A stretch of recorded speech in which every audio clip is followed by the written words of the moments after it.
Time now for our weekly Royals report. This week, we want to start with a letter written to Meghan Markle and signed by 72 female members of Parliament. The women said that they wanted to express solidarity with the Duchess of Sussex as she speaks out about her treatment in the media. So BBC Royal correspondent Jonny Dymond is joining us now from London to talk about all things royal. So, Jonny, I thought this was very interesting because, you know, even when the Duchess was being sort of vulnerable, she received a lot of backlash. So it was kind of nice to see that she's also getting support. Can you tell us about this letter?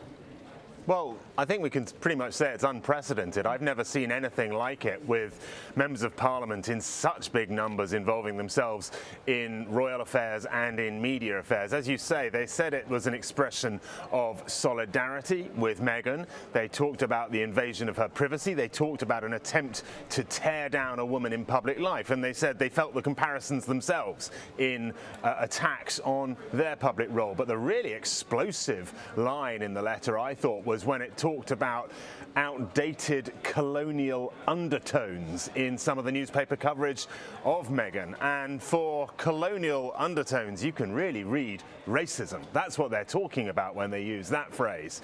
So it was a pretty explosive letter. No reaction from Meghan or from the people around her, but it's difficult not to think that both she and Team Meghan will have taken support from the words of these MPs.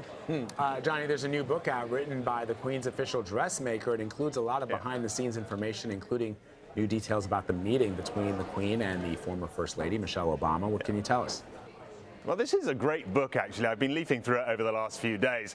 And a lot of the books about the Queen can be a bit stiff and talk about her constitutional role and about the formalities. This is a lot more gossipy, and it's a lot more talking about, yes, the clothes she wears. But there's just this lovely insight into the moment when Michelle Obama meets the Queen. And there's a little moment of scandal because Michelle Obama slips her arm around the Queen's waist, and the Queen appears to respond. Well, she does, by slipping her arm around the then First Lady's waist. Was this a huge breach of protocol? Because normally, of course, you don't touch the Queen. Well, the Queen's dresser says that kind of thing has relaxed a bit, and this was just an acknowledgement by the Queen of another great woman. And also it talks about when the Queen met James Bond. Which Bond, though?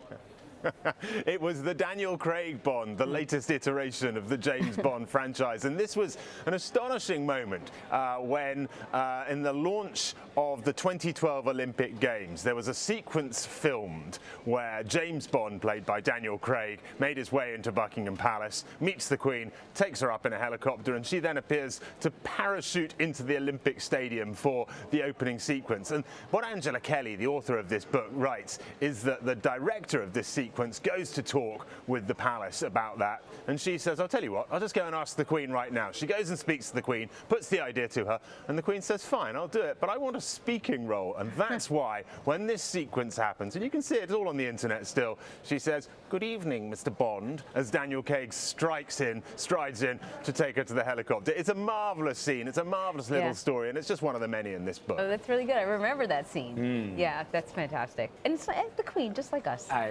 Sort of, not really, but you know. Just take one of those. Yeah, right. Just take one. Jonny Dymond, thank you very much.